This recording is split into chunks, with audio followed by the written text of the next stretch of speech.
retomar de onde paramos, eu vou só rapidamente recapitular. Nós estamos aqui, então, vendo a maneira como Sócrates interroga Meleto, porque essa interrogação ela tem a forma dialogada, e onde há forma dialogada, nós devemos parar sempre para analisar se há ali elementos filosóficos socráticos, né? No caso desse discurso da acusação. Então, a acusação, o texto da acusação de Meleto é corrupção dos jovens, negar os deuses da cidade e introduzir novas divindades. Sócrates vai examinar, e eu destaquei que ele usa um verbo aí, o verbo exertatio, que é um verbo que ele usa em outros diálogos para se referir ao que ele vai fazer com as teses dos seus interlocutores, que mostra, portanto, que ele procede aqui como se estivesse diante de um interlocutor que apresenta-se como detentor de um certo saber, e começa então a analisar a acusação de corrupção dos jovens, 24c, 26a. Inicialmente, a estratégia argumentativa, como nós vimos, ela consiste em, digamos, denunciar, em exibir, digamos, uma certa ilegitimidade da parte de Meleto como acusador. Ou seja, Sócrates começa a abordar a acusação dizendo que Meleto brinca com coisas sérias, é leviano, finge levar a sério em questões pelas quais ele nunca teve grande preocupação, nunca cuidou, nunca se preocupou, nunca militou, né? Bom, então essa frase de Sócrates nos remeteu a outras passagens do texto, onde Sócrates está falando dele mesmo, não está acusando Meleto, não está denunciando Meleto, mas está falando de si próprio e define a sua própria conduta filosófica, da qual ele não abre mão. Uma das passagens que eu citei, ele diz que mesmo que os juízes o absolvessem com a condição de ele nunca mais fazer o que ele fazia, ele diz que não, porque ele nunca poderia parar de fazer o que ele faz, e o que ele faz ele define como um persuadir os homens, jovens ou velhos, a cuidarem da alma, né? O que mostra então que com esse vocabulário de cuidar de algo, preocupar-se com algo, Sócrates está aí fazendo alusão a algo que lhe parece central. Ele não está apenas dizendo que Meleto não faz, ele está dizendo que ele, Sócrates, faz. O que dá a acusação que ele faz contra Meleto um estatuto forte. Então ele diz que Meleto, que o conteúdo da acusação de Meleto e aquilo que Meleto é, alguém que não cuida da corrupção dos jovens, que não se preocupa com isso, torna-o um acusador desqualificado. Então, antes do intervalo, eu ilustrei essa ideia do cuidado da alma, do cuidado da virtude, do cuidado da justiça, em oposição ao cuidado do corpo, do dinheiro, da riqueza, que Sócrates diz que não é aquilo que se deve cuidar, citando passagens de 30ab, 31b, 32d, inclusive o final do discurso socrático, onde Sócrates diz aos juízes que se os filhos dele, Sócrates, não cuidarem do que devem, que os juízes devem então puni-los e interrogá-los, assim como ele, Sócrates, viveu interrogando a cidade, né? Isso então para mostrar como essa acusação que Sócrates faz a Meleto é, para Sócrates, absolutamente essencial. Nós podemos discutir se Meleto cuida ou não da alma, da virtude, etc., mas quando Sócrates diz a relação entre o que Meleto é e o que ele diz, que é isso que está em jogo, a relação entre quem Meleto tem sido e o que Meleto está dizendo, é uma relação que desautoriza, segundo Sócrates, a fala de Meleto. Isso é importante porque eu cheguei a mencionar isso na primeira aula, na nossa introdução, que um dos tópicos a ser examinado no tema da refutação socrática é se a refutação é simplesmente de uma tese ou é também do próprio interlocutor da tese. Ou seja, se a refutação é uma refutação que diz respeito apenas a uma dimensão teórica, a verdade ou falsidade de uma afirmação, ou se também está em jogo um modo de vida daquele que a profere e que julga, ao proferir essa tese, está proferindo o seu próprio modo de vida. Né? Então, essa relação entre o que é dito e quem diz é uma relação muito cara a Sócrates, porque essa é uma relação que ele afirma ter cultivado durante toda a sua vida. Tudo o que ele disse, assim ele pretende, foi motivado por aquilo de que ele sempre cuidou. Então, tudo o que ele fez a partir do momento em que se transformou no emissário de Apolo, como nós veremos, é guiado por aquilo que ele é. A relação entre quem ele é e o que ele diz, para ele, é uma relação absolutamente transparente e consistente. E é justamente isso que ele procura em Meleto e diz que não encontra. Né? Claro, isso não significa que a acusação de corrupção da juventude está desqualificada. Que não é isso que, nesse momento não é isso que está fazendo Sócrates. Significa que o acusador está sendo desqualificado enquanto acusador. Isto para Sócrates não é pouco. E isto frequentemente nós vamos encontrar nos diálogos. Nos diálogos refutativos, nós temos que nos perguntar não só se Sócrates refutou a tese do interlocutor, mas o quanto esta refutação não é também a refutação de uma existência, digamos assim. É a própria existência daquele que profere a tese que está em jogo com a refutação da tese. Né? De alguma maneira, Sócrates está aqui exercitando essa ideia, quando ele diz que Meleto finge falar de algo sério, brinca com coisa séria, né? E se finge levar a sério uma questão pela qual ele nunca absolutamente militou, da qual ele nunca cuidou. Essa preocupação da filosofia não seria também uma preocupação de toda a filosofia antiga em relação ao modo de vida, e não apenas de Sócrates? Sim, a filosofia, para os gregos, de uma forma geral, não é uma mera teoria, ela é uma proposta de vida, ela é uma receita de felicidade.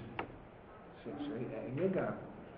Então isso seria um apelo forte entre os ouvintes, seria também uma preocupação de, digamos, em geral do antigo, esse modo de pensar, de vincular que o interlocutor diz com que o modo de vida. Sim. Agora, o grande, digamos, o ponto de influência dessa visão é o próprio Sócrates. Sócrates vai ser tomado como um modelo de sábio por filosofias posteriores que vão justamente defender essa ideia de que se o filósofo detém a verdade, ele tem que agir de acordo com a verdade que ele detém. Portanto, a relação entre a teoria e a prática é uma relação orgânica, ela é uma relação harmoniosa. Né? Sócrates é modelo para isso. As filosofias que posteriormente vão adotar essa visão, por exemplo, o estoicismo, o epicurismo, mesmo Platão e Aristóteles, numa certa medida, todos inspirados em Sócrates. O que Sócrates está aqui fazendo é uma exigência filosófica, portanto. Não é um argumento dialético, simplesmente. Para ele é uma exigência filosófica. Isso não é uma opinião geral, né? A julgar pelo resultado do julgamento.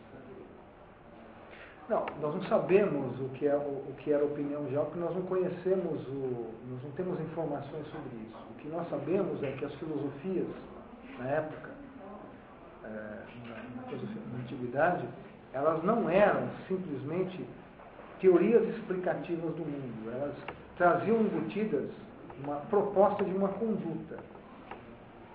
O quanto isso era importante para os homens em geral, nós não temos como saber. Não há elementos para tirar conclusões sobre isso. Né? Agora, uma coisa é inegável, para muitos homens da época, a avaliação do que o indivíduo, do que o filósofo diz, tem a ver com a maneira como ele age. Né? Se eu disser que nós devemos cultivar a virtude, mas eu levo uma vida viciosa, Isso compromete a minha filosofia. Isso para os antigos é verdade.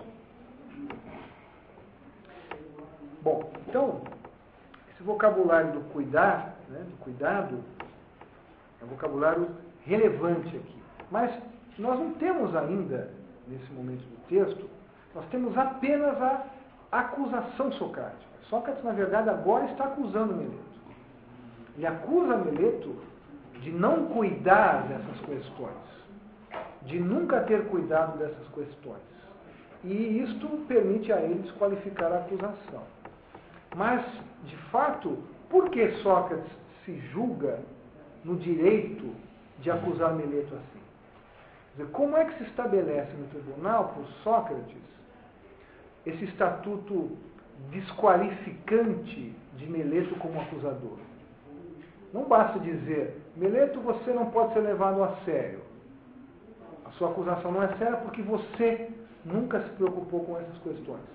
O que permitiria a Sócrates fazer essa afirmação? Isso não está, até esse momento, o texto não se pode tirar essa conclusão. Em outras palavras, Sócrates ainda não justificou porque ele julga que pode acusar Meleto de não ser um acusador digno da acusação. Né? Bom, e aí, na sequência do texto, me parece que nós vamos encontrar, justamente quando começa, porque até agora não houve um interrogatório de Meleto, houve apenas a introdução que Sócrates faz do tema da necessidade de que haja o cuidado dessas questões. E ele diz que Meleto nunca cuidou delas. Né? Mas não há, bem dizer, uma denúncia, vamos usar o termo com algumas aspas, uma demonstração de que Meleto nunca, de fato, cuidou disso. Mas como é que Sócrates pode estabelecer isso no tribunal? Como é que Sócrates pode dizer, pode estabelecer de maneira convincente no tribunal, que Meleto nunca, absolutamente jamais, militou em favor dos jovens, que nunca cuidou da corrupção da juventude? Né? Vejam, em 26AB, nós estamos aqui em 24C, e em 26AB, no final desse trecho da primeira parte da acusação,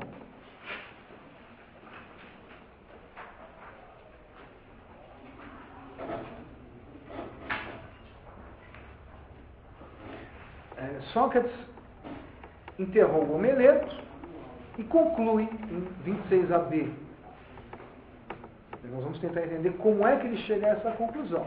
Mas isso, a esta altura, está claro, varões atenienses, conforme eu dizia, que Meleto, por essas coisas, jamais militou, nem muito, nem pouco. Né? E nesse trecho, Sócrates está dizendo, agora está claro por que eu digo que Meleto nunca cuidou dessas questões de que ele me acusa agora, nunca se preocupou com isso, o que mostra que ele não pode ser levado a sério como meu acusador. O ponto é, como é que Sócrates estabelece esse fato? Essa afirmação, ela é uma sequência, ela segue uma conclusão obtida por Sócrates e formulada em 25D, 26A,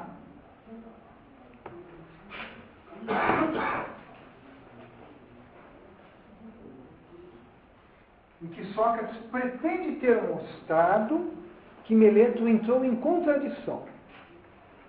Vejam, aqui, quando nós entendemos o que significa a contradição de Meleto, nós vamos poder fazer a seguinte associação. Quando Sócrates denuncia a contradição do seu interlocutor, que é o que ele fala frequentemente nos diálogos de refutação, ele de alguma maneira estará apontando para esta precariedade que ele vê em Meleto entre o que Meleto diz e aquilo de que ele cuida. E o mesmo valeria, possivelmente, cada vez que ele refutar um interlocutor. Apontar o descompasso, a inconsistência entre o que o interlocutor diz e aquilo com o que, de fato, ele se preocupa ou cuida. Né? Então, em 25D, 26A, Sócrates, partindo do princípio inicial de que Meleto é mais sábio do que ele, de maneira irônica, ele conclui o seguinte: mas como, Meleto? Você que está com tal idade é tão mais sábio que eu. Em seguida estabelece a seguinte situação: ou eu não corrompo, ou se corrompo, o faço involuntariamente. De modo que você, em ambos os casos, mente. Aqui, Meleto é acusado de mentir. Né? Independente da sua qualidade como bom acusador, ele é acusado de mentir ou de dizer falsidade. Nós vamos ter que entender por que Meleto estaria mentindo. Ou eu não corrompo, diz Sócrates, ou se corrompo, corrompo involuntariamente. Em ambos os casos eu não poderia ser trazido a um tribunal. Né? Essa é a argumentação a que Sócrates quer chegar. Portanto, você diz falsidade.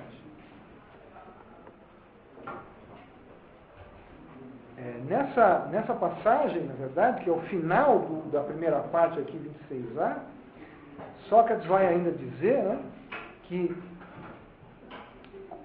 o fato de que Meleto entra em contradição, de que ele não sabe o que está dizendo, porque ele me acusa de corromper, mas se eu corrompo involuntariamente. E se eu corrompo involuntariamente, eu não tenho que ser punido, eu tenho que ser ensinado. Portanto, eu não devo ser acusado no tribunal, ou então eu não corrompo. Nos dois casos de Sócrates, Meleto não poderia me acusar.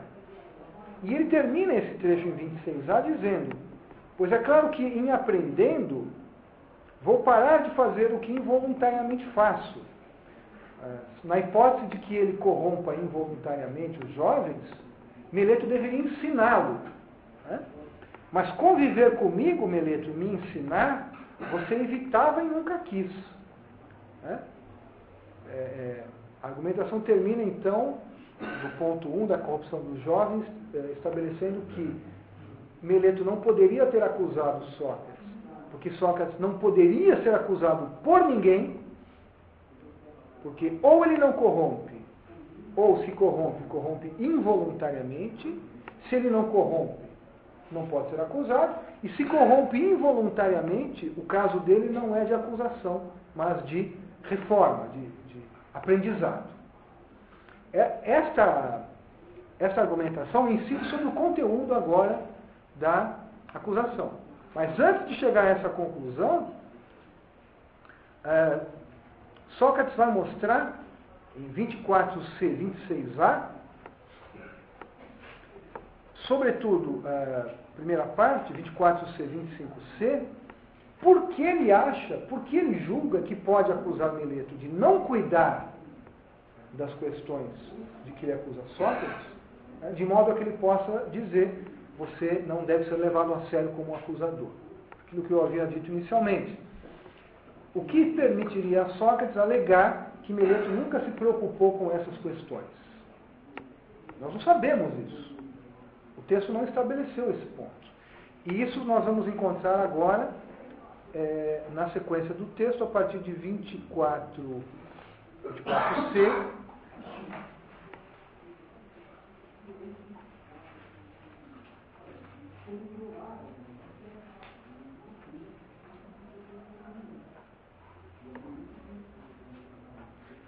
Depois que ele diz que a acusação de Meleto não deve ser levada, não é séria, que ele é leviano, finge levar a sério e se afligir por questões pelas quais ele absolutamente jamais militou, ele diz que isso é assim, que Meleto nunca se preocupou com essas questões, nunca cuidou disso, tentarei demonstrar também a você. Então, o que segue agora é a demonstração de que Meleto nunca se preocupou com essas questões. E me parece fundamental, agora, não só observar a importância que Sócrates dá ao tema do cuidado da alma, da virtude, da justiça, mas a maneira como ele pretende demonstrar que Meleto nunca cuidou dessas coisas.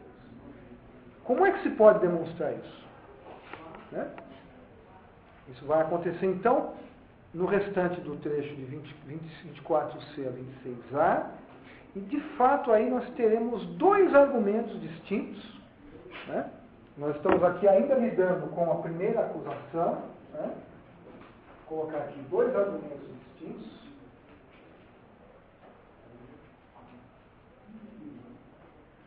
O primeiro deles.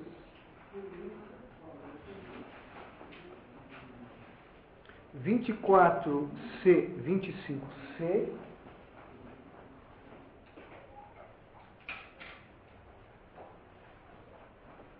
No segundo, 25C, 26A. Aqui, Sócrates estaria demonstrando o que ele disse contra Meleto, que Meleto nunca cuidou desses assuntos. Né? Isso não está estabelecido e ele vai ter que demonstrar isso aos juízes. Bom, eu vou ler então esse trecho 24C, 25A. Vejam, aí começa a interrogação. Aí Sócrates começa a interrogar Meleto.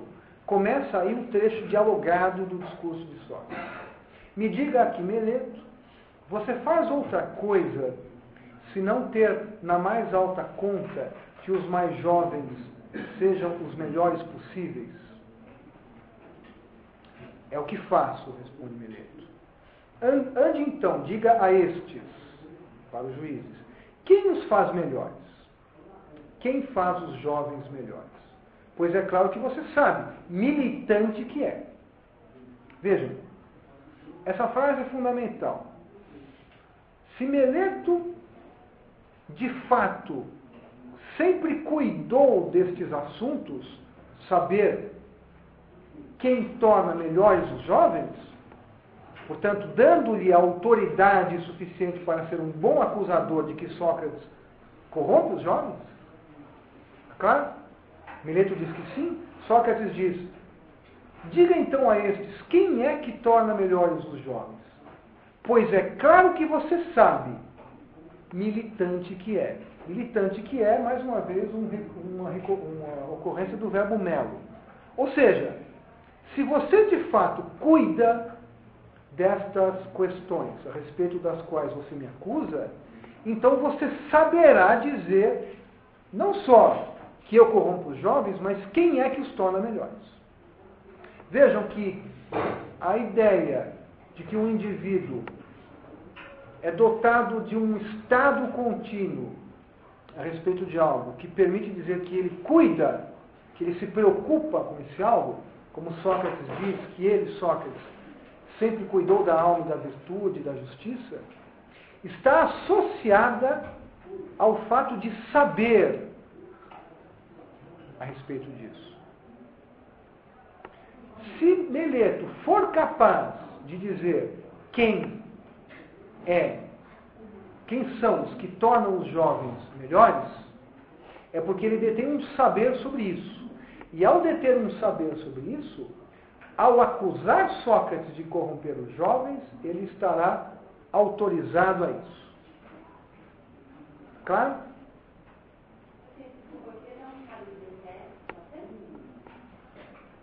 Olá, gente, boa noite. Desculpa atrapalhar a aula de vocês. Meu nome é Edna, do presidente de nutrição, Júlia, das sociais. A gente veio dar um recado sobre a Assembleia Geral dos Estudantes, a primeira que vai acontecer esse ano. A gente teve nas últimas 3 semanas fazendo as assembleias de campus, e aí agora amanhã tem a Assembleia Geral que vai discutir 2 temas principais. Um deles é sobre permanência estudantil, né, que é a questão o que a universidade pode prover para o estudante se manter na universidade. Então, além das questões específicas de moradia, bolsas de estudo, circular e bandejão, também tem uma discussão sobre a importância da permanência, que está sendo feita, na verdade, pelas 3 universidades estaduais paulistas, que faz parte da pauta unificada dos professores, funcionários e estudantes. E também, para quem não sabe, o professor Rodas, não sei se todo mundo pôde ver, lançou um artigo na Folha de São Paulo, na semana passada, na parte de tendências e debates, que eles falavam sobre a ocupação da COSES e a questão da permanência estudantil. E aí a gente conseguiu fazer um artigo de resposta, que também foi publicado nas tendências e debates, está assinado pelo DCE, foi publicado ontem, está no site do DCE, quem quiser acessar, é dceus.org.br. Inclusive hoje, ele reverberou de uma forma que hoje foi publicada as respostas dos leitores também comentando o artigo do DCE. E aí ele também fala sobre permanência estudantil. E o outro ponto da Assembleia é a questão da Univesp, que no dia 23 de março último, a USP assinou o acordo de implantação dos cursos, mas o que a reitoria tem dito é que, na verdade, não é um acordo com a Univesp, é um teste de 2 cursos, um curso de licenciatura em ciências e e um curso de especialização para os professores. Então, ele disse que não tem por que debater a Univesp, porque não está sendo implantado o ensino à distância, porque ele é semipresencial. E aí a gente vai também debater um pouco isso na Assembleia amanhã, para tentar apontar, além da discussão também, o que pode ser feito. Não ficar só na negativa, dizendo que a gente é contra a Univesp, como foi o ano passado. Então vai ser às 6h, no Saguão da FAO. Quem quiser ir, por favor, compareça. Obrigada.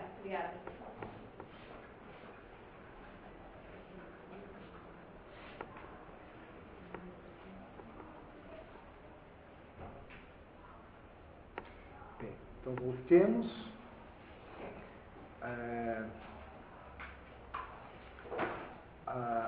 O interrogatório que Sócrates faz a Meleto visa a observar, a descobrir se Meleto sabe sobre o que ele está falando. Ou seja, se ele de fato for um acusador autorizado a acusar Sócrates de corromper os jovens, é porque ele deverá saber quem são os que tornam os jovens melhores. Está claro? O conhecimento de quem torna os jovens piores é acompanhado do conhecimento de quem torna os jovens melhores. Esses dois conhecimentos devem estar associados.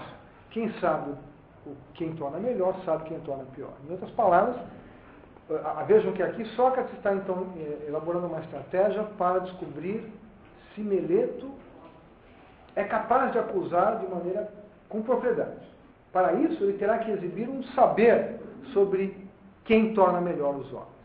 Somente quem sabe quem torna melhor os homens poderá saber quem os torna piores. Esse é o raciocínio que Sócrates está começando a desenvolver aqui. Está claro? Então vejam, o que me interessa nessa passagem, além de entender o raciocínio, é esta frase em que Sócrates associa este saber à ideia do verbo cuidar de. Vejam. Então ele diz, em primeiro lugar, Meleto diz que tem em alta conta que os mais jovens sejam os melhores possíveis. Ele acha que é importante que os jovens sejam melhorados. E, portanto, que é um mal que os jovens sejam corrompidos. E aí, então, Sócrates pergunta, diga, quem são aqueles que tornam os jovens melhores? Pois é claro que você sabe, militante que é. Isso é uma relação causal aqui. Se você milita por este assunto de que você me acusa, então você sabe. Se você cuida de quem cuida de tornar melhores os jovens, então você tem um saber sobre quem são os que tornam os jovens melhores. E isto autorizará que você me acuse de corromper os jovens. Porque a sua acusação então não será uma mera brincadeira, um mero fingimento. Tá certo? Esse é o pressuposto que Sócrates diz que Meleto tem que aceitar. Esta frase então é fundamental, porque ela mostra que a argumentação socrática estará explorando uma associação necessária entre a posse de um certo saber sobre um assunto e o cuidado deste assunto, a preocupação com este assunto. A única maneira, então, que Sócrates tem para mostrar que Meleto nunca cuidou da melhoria dos jovens, e que, portanto, torna a sua acusação uma acusação desqualificada, é mostrar que ele não tem um saber sobre isso. Se ele não tiver um saber sobre isso, isto será sinal de que ele nunca cuidou disso. É quase uma relação causal. Cuidar deste assunto proporciona um saber sobre isso.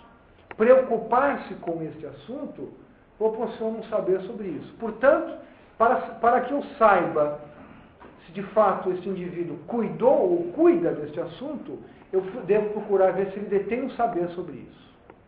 A posse ou a ausência do saber é índice da disposição ou não do indivíduo por cuidar, militar ou preocupar-se com aquele assunto. Então, por isso esta frase ela é estratégica no argumento, pois é claro que você sabe, militante que é. Então vejam, a argumentação prossegue.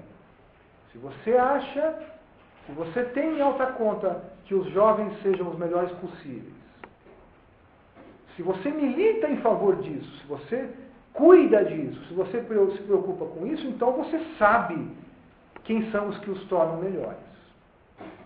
Depois de descobrir quem, como você diz, os corrompe, você me convoca à presença destes aqui e me acusa. Mas quem os faz melhores?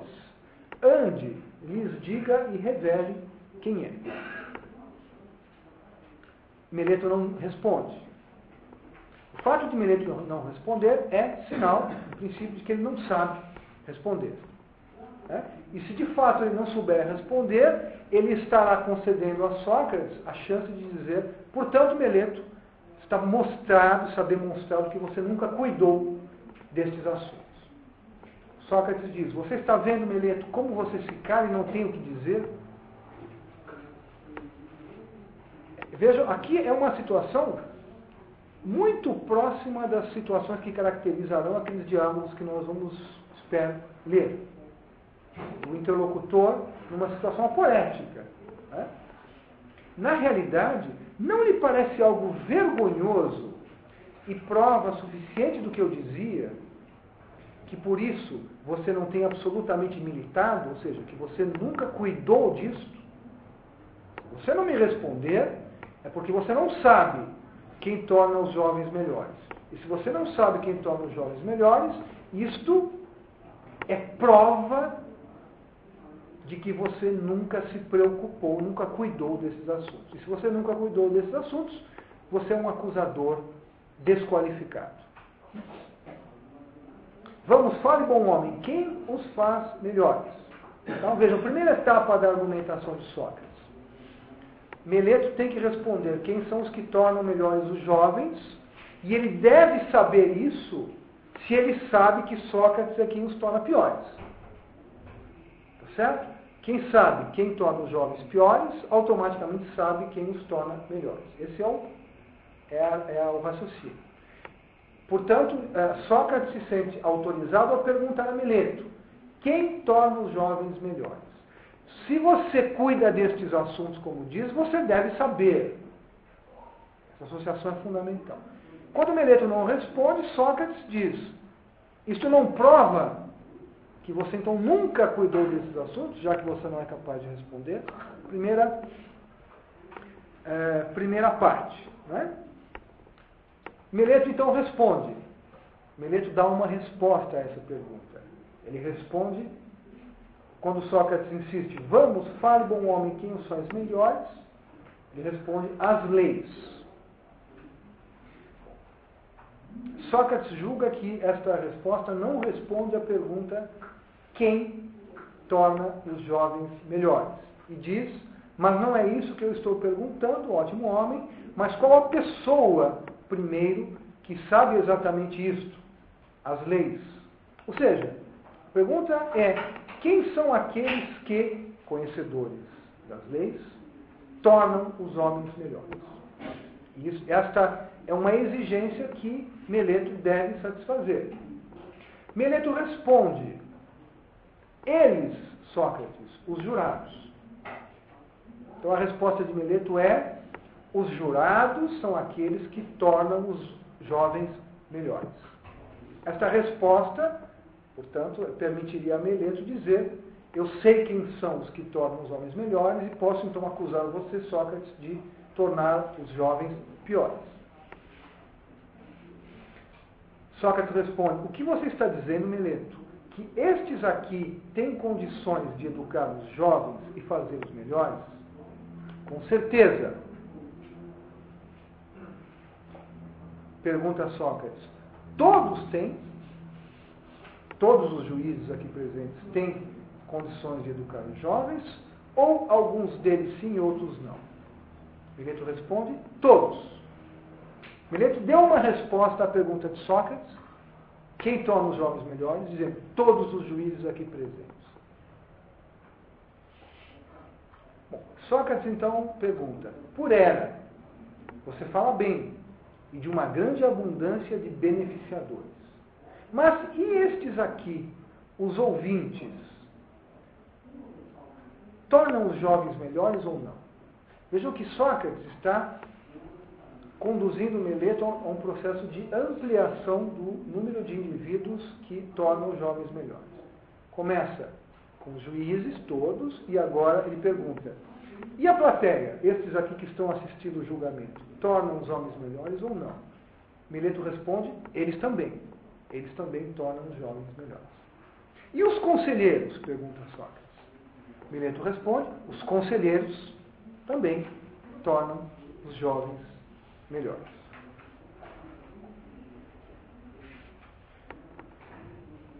O número de pessoas que tornam os jovens melhores é cada vez maior.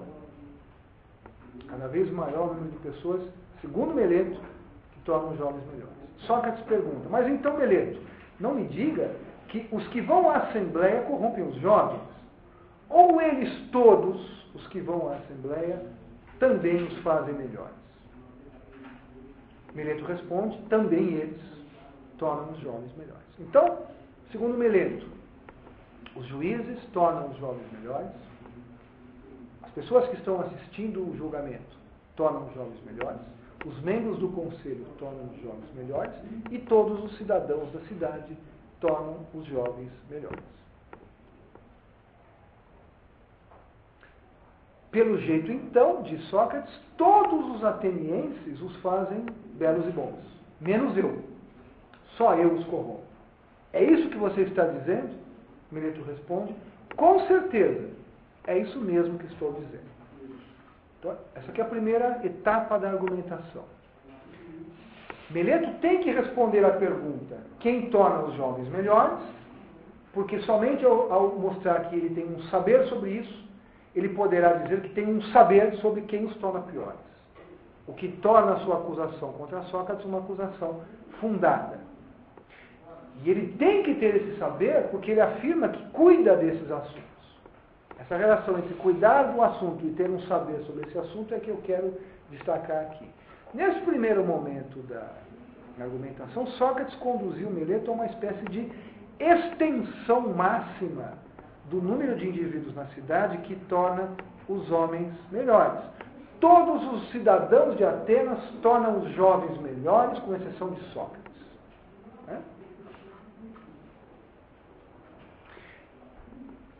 No fundo, isto é, claro, isso é uma estratégia argumentativa que Sócrates está preparando, como nós vamos ver.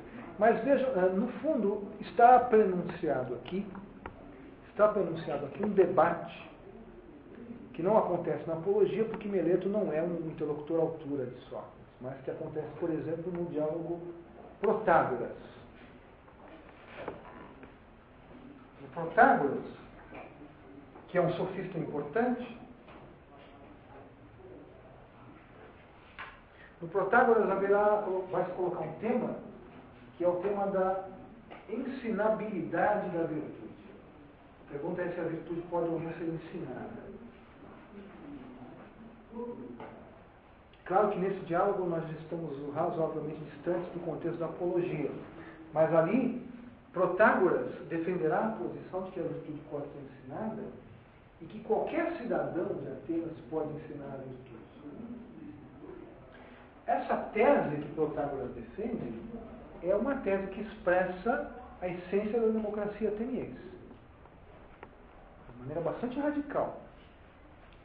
Todos os cidadãos detêm neles um certo saber sobre a cidade, que os torna possivelmente educadores dos jovens sobre os valores da cidade. Não só a virtude pode ser ensinada, como qualquer um pode ensinar. E aí vocês têm toda a famosa argumentação, tem o mito de Prometeu, que Protágoras narra, que fundamenta essa ideia. Zeus distribuiu a justiça e a temperança para todos os homens em comum, por igual, na mesma quantidade. Diferentemente do que ele fez, por exemplo, a respeito das técnicas, nas quais certos indivíduos são qualificados para certas técnicas e outros não. O saber, por exemplo, sobre a construção de navios, é um saber que poucos têm. E a cidade inteira reconhece que somente aqueles poucos têm um saber sobre a construção de navios.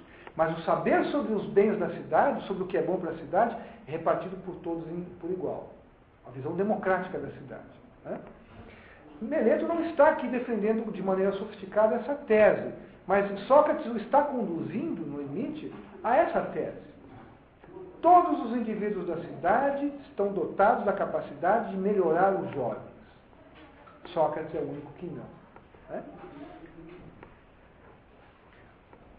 Estabelecido esse ponto de 24c a 25a,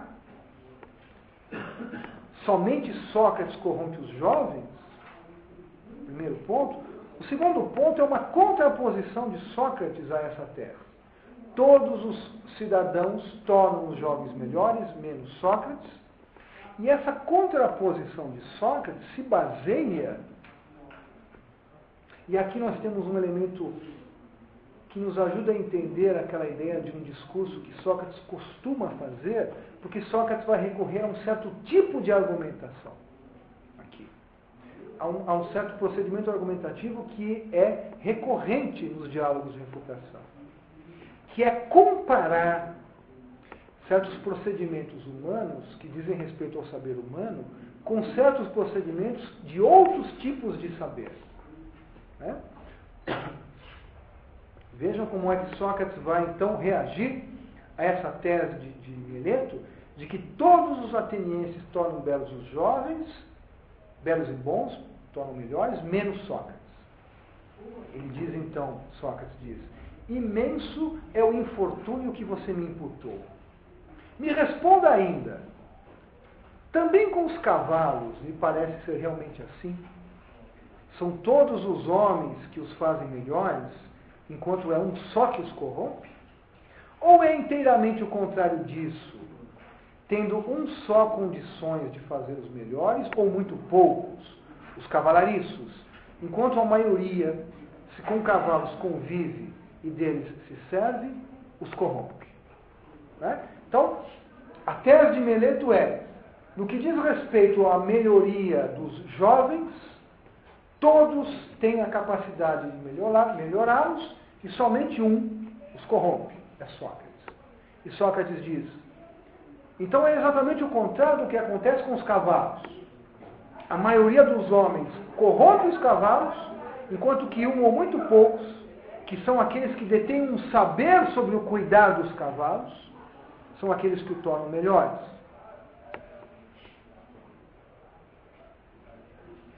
Não é assim, Mileto? Seja com os cavalos, seja com todos os outros animais. Aqui Sócrates, então, ele recorre a um tipo de argumentação comum no seu procedimento refutativo. Isso vai ter muita importância em diálogos posteriores, porque Sócrates trabalhará com analogias de técnicas diferentes.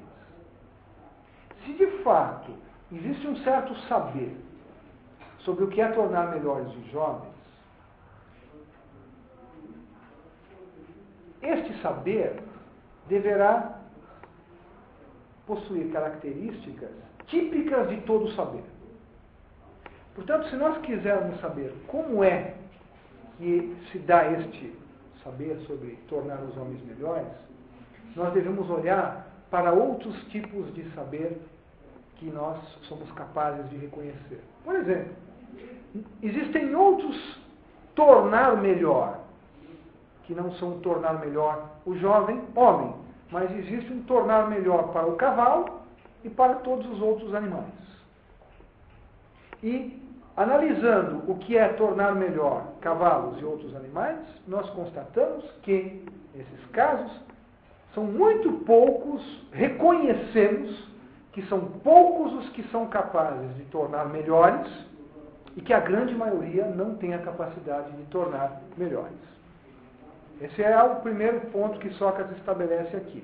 Ou seja, levando em conta outros saberes, que não este saber que estamos aqui investigando, o saber tornar melhor os humanos, os jovens, nós constatamos, Mileto, que acontece exatamente o contrário do que você diz acontecer a respeito dos homens. De que todos tornam os homens melhores, menos um, Sócrates. Né? Então, é inteiramente o contrário do que Mileto diz, 25a, 25b. Não é assim, Mileto? Seja com cavalos, seja com todos os outros animais? De certo que é. Totalmente. Quer você e Anito digam que sim, quer digam que não. pois imensa seria para os jovens a bem-aventurança se um só os corrompesse, enquanto os demais os beneficiassem. Então Sócrates aqui pretende ter mostrado que Meleto não entende sobre o que é tornar algo ou alguém melhor. E ele pretende ter mostrado que Meleto não entende sobre isso ao mostrar que nos tipos de saberes em que está presente a atividade de tornar algo melhor, o fenômeno que nós encontramos é o contrário do que diz Meleto. Poucos são os que são capazes de tornar melhores e a grande maioria não tem a capacidade de tornar melhores. Sócrates está aqui, então, recorrendo a uma espécie de analogia, né, entre o que acontece em diversos campos do saber, no caso não humanos, para poder tirar conclusões sobre o que acontece também num campo do saber relativo ao humano. Esse tipo de analogia vai aparecer com alguma frequência como um procedimento argumentativo em diálogos posteriores e, na verdade, vai retornar aqui na segunda parte da argumentação sobre a questão dos deuses da cidade, como nós vamos ver. Né? A questão da analogia seria a analogia com a equitação? Por exemplo. Né? Quer dizer, todos os homens usam cavalos, mas nem todos têm a arte de adestrá-los. Ou cuidá-los. Isso. Isso, é a analogia com a equitação. A tese que Sócrates está explorando aqui, que terá enorme repercussão em diálogos posteriores de Platão, é de que a posse do saber, seja qual for o tipo de saber, é sempre de poucos. Todo tipo de saber, todo tipo de técnica ou arte, é o que Sócrates está aqui explorando. Observe saberes como a carpintaria, ou a arte de construção de navios, ou qualquer outro tipo de saber, você constatará que os homens reconhecem que poucos são os que detêm esse saber. E que esses que detêm o saber são os que são capazes de fazer algo melhor a respeito desses objetos cujos saberes detêm. O que Sócrates quer aqui, que Meleto aceite, é que este fenômeno que vale para a equitação, ou para o adestramento de qualquer animal, vale também no que concerne aos valores humanos. Poucos são os capazes de tornar os homens melhores e muitos são os capazes de torná-los piores. Portanto, a tese contrária àquela tese que Meleto defendia. Claro, Meleto aqui não sabe o que fazer. Mas porque Meleto não sabe o que responder, é por isso que eu chamei a atenção para aquela frase em 24d,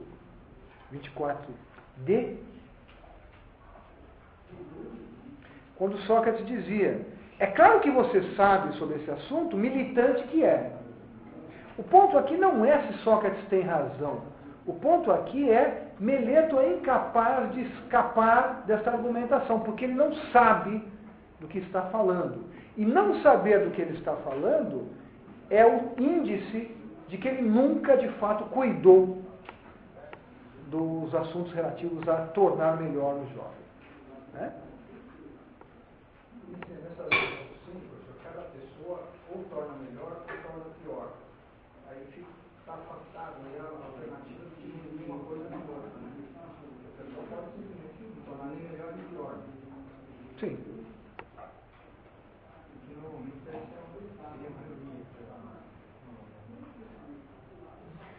Veja, quando Sócrates fala em tornar pior, pegando o exemplo da equitação, o que é tornar pior? Tornar pior é, no caso do cavalo, é simplesmente usar o cavalo. Né? Desfrutar dos benefícios que o cavalo dá como um animal que pode ser usado em uma série de trabalhos. Podemos dizer que isso não é tornar pior o cavalo no sentido moral, evidentemente. Porque não é o sentido moral que está em jogo aqui, nessa analogia. Mas não é cuidar do cavalo. Cuidar do cavalo aqui é no sentido em que há poucos indivíduos que detêm uma arte que se preocupam com saber o que é manter um cavalo saudável. Isto é uma analogia. Enquanto todos os outros, deliberadamente ou não, ao utilizarem simplesmente os cavalos, estão tornando os cavalos piores. É isso. É esse ensinamento, quer dizer, alguém que sabe montar, monta o cavalo, não torna nem melhor nem pior. Né? Não, veja, nós não estamos falando do cavalo, aqui não tem moralidade envolvida. Quando nós usamos o cavalo e não cuidamos do cavalo, num certo sentido, nós não estamos cuidando do cavalo. É apenas isso que Sócrates diz. E ele diz que é natural, ele não está criticando isso. Ele diz, para ele é uma tese incontestável, que, em se tratando de cavalos, de animais ou de qualquer tipo de técnica, há alguns que, por alguma razão, adquirem um saber sobre aquilo. E que faz com que eles sejam mais do que usuários da coisa. São alguém que é capaz de pensar sobre o que aquilo é e como aquilo deve ser preservado. Esta analogia, é apenas uma analogia, leva Sócrates a dizer que o mesmo vale no caso dos homens. Claro, ao dizer que a maioria dos homens os torna piores, ele está dizendo simplesmente que poucos são aqueles que de fato cuidam da questão o que torna melhores os homens. Então incluiria aí a maioria dos homens que, enfim, aqueles que não educam ninguém, por exemplo. O ponto de Sócrates é a tese de que há homens que tornam melhores os outros homens, só é aceitável a maneira como acontece na equitação, por exemplo. Claro, esse é o ponto que interessa no argumento aqui. Ele não está dizendo que, com exceção desses homens, todos os outros corrompem a juventude. Está dizendo que são poucos aqueles que, de fato, cuidam de saber o que torna os homens melhores e como eles se tornam melhores. São muito poucos. Assim como são poucos os que cuidam de saber como os cavalos se tornam melhores. Eu acho que o argumento vai apenas até aí e não precisa ir além disso. Mas ele vai associar esse cuidar a uma técnica? Saber a técnica? Então, como não há em Sócrates um saber, nós não sabemos o que é exatamente esse saber, o que nós encontramos nos textos, sempre que está em jogo um conceito ou um valor moral sobre o homem, é a ideia de que, se esse valor envolve um saber, este saber deve ser compreensível à luz dos saberes que nós conhecemos. Então, aí há um recurso analógico às diversas técnicas, que podem ser desde técnicas mais comezinhas, como a arte da sapataria, até técnicas mais sofisticadas, como a arte da medicina. De qualquer maneira, em todas essas técnicas, há um conjunto de saberes que o indivíduo adquire, e reconhece-se, de uma forma geral, que alguns indivíduos detêm determinados saberes e não outros, e as pessoas concedem que determinados indivíduos têm esse saber, determinados indivíduos têm esse saber. Se eu ficar doente, eu vou procurar um médico. E eu sei que, ao procurar um médico, eu não posso bater em qualquer porta, porque nem todos os homens têm o saber da medicina. Reconhece-se que esse é um saber que alguns têm, e que alguns têm porque o adquiriram de algum modo. O mesmo vale para todas as técnicas ou artes. O que Sócrates está aqui explorando é a ideia de que, quando nós passamos a pensar o tema dos valores morais humanos, eles estão associados a algum tipo de saber. Este saber, o que quer que ele seja, nós não sabemos o que é, porque nunca se vai além da interrogação e do fracasso da resposta, mas este saber deverá exibir características típicas de saberes em geral.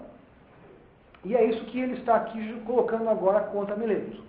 Mileto, quando você diz que todo mundo sabe tornar melhores os homens, menos eu, você está indo de encontro, você está se chocando frontalmente contra os fatos. Observe os saberes e você verá que é o contrário que acontece. Nós poderíamos, evidentemente, discutir se essa analogia é uma boa analogia. Mas é ela que está sendo explorada aqui e ela vai aparecer em vários diálogos. Né? Mais alguém tinha perguntado? Diga. Em relação ao saber e o não saber, é sempre necessário. Se um eleito soubesse indicar quem cuida, ele saberia necessariamente indicar quem não cuida. E vice-versa. Mas parece que aceitando essa argumentação de Sócrates, ele vai sim cair em aporia. Quando ele aceita que isso é verdadeiro, daí ele já não tem... A partir do momento em que ele aceita isso, a partir do momento em que ele aceita esse primeiro passo, tudo mais vai se seguir. Isso faz parte da estratégia refutativa. A estratégia refutativa, em Sócrates ou em qualquer outro procedimento de refutação, envolve sempre a ideia de que, a partir do momento em que meu interlocutor aceitou uma determinada tese no início do nosso diálogo, eu poderei deduzir daí uma outra tese, e essa outra tese que eu deduzirei, se for deduzida adequadamente, terá que ser aceita por ele, porque ele aceitou a tese que é fundamental. Isso faz parte da estratégia argumentativa. Claro, nós podemos discutir isso. Há um diálogo que é o Hípios menor, em que Sócrates vai defender a tese de que só pode mentir aquele que sabe. Porque somente aquele que sabe será capaz de deliberadamente dizer algo que é falso. Portanto, mentirá deliberadamente só porque ele detém um saber sobre aquilo. Né? Há uma relação aí de mão dupla. Né? Se Meleto sabe que Sócrates corrompe os jovens, torna os jovens piores, para que ele possa fazer essa afirmação, ele deve saber também quem são os que tornam os jovens melhores. Porque sem isso ele não poderá embasar a sua acusação. O ponto é, se Meleto é incapaz de sair da argumentação, vejam, a demonstração aqui não é sobre o que é tornar melhor os jovens, ou quem torna melhor os jovens. A demonstração é, Meleto não cuida destes assuntos. E como é que se demonstra isso? Mostrando que Meleto é incapaz de responder a pergunta quem torna os homens melhores. E que a sua resposta é uma resposta ineficiente. E que ele não é capaz de retrucar. E é o que basta aqui na argumentação. Então, por não conhecer o assunto, Meleto dá mostras de nunca ter cuidado do tema em nome do qual ele acusa Sócrates. O que me interessava nessa argumentação era destacar, mais uma vez, aquela frase em 24d, em que Sócrates diz: é claro que você sabe quem torna os jovens melhores, já que você cuida disso, já que você tem cuidado e se preocupado com esse assunto. Olha, por que isso é importante? Porque Sócrates está associando essa ideia que é importantíssima na sua filosofia, do cuidado da alma, do cuidado do injusto, do cuidado da virtude, à posse de algum tipo de saber. E a posse de algum tipo de saber é índice da disposição do indivíduo em cuidar desses valores. Né? Vejam, há uma associação, portanto, forte entre esta esfera cognitiva, sapiencial, que o indivíduo é capaz de exibir um saber, e esta da disposição contínua em preocupar-se com um determinado assunto. Sócrates dizia lá em 30ab, eu passei minha vida inteira, cuidei minha vida inteira de persuadi-los de que vocês deveriam cuidar da alma e da virtude e não do corpo. Então, isto é, para Sócrates, absolutamente essencial na sua filosofia. Isso significa, então, que algum saber, algum tipo de saber, deve estar presente naquele que diz que deve persuadir os outros a cuidar da alma. E isto, Sócrates espera que Meleto seja capaz de exibir. Se ele não puder exibir este saber, isto será prova de que ele nunca, de fato, cuidou desses assuntos. E se ele nunca de fato cuidou desses assuntos, nós voltamos àquele ponto inicial. Meleto está fingindo, Meleto brinca com coisas sérias, porque de fato nunca se preocupou com as questões relativas à corrupção dos jovens. Então vejam, houve uma espécie de refutação de Meleto aqui. E essa refutação de Meleto passou pela denúncia da incapacidade que Meleto mostra de apontar, de mostrar um saber sobre o assunto do qual ele fala, saber este que era condição necessária para que ele pudesse acusar Sócrates de maneira qualificada. Se eu puder mostrar que ele não detém esse saber, eu mostro que ele como acusador, veja, isso não entra no mérito da acusação ainda, mas ele como acusador não é um bom acusador. Ele não está qualificado a me acusar. E como é que isso se faz? Mostrando que ele não detém um saber relativo àquilo sobre o qual ele faz a acusação. Né? Então, em 25c é isso que nós encontramos.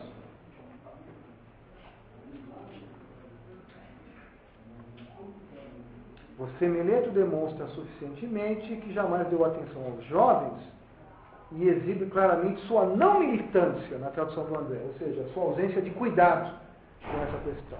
Porque você não tem absolutamente militado pelas coisas em nome das quais me convoca. Né?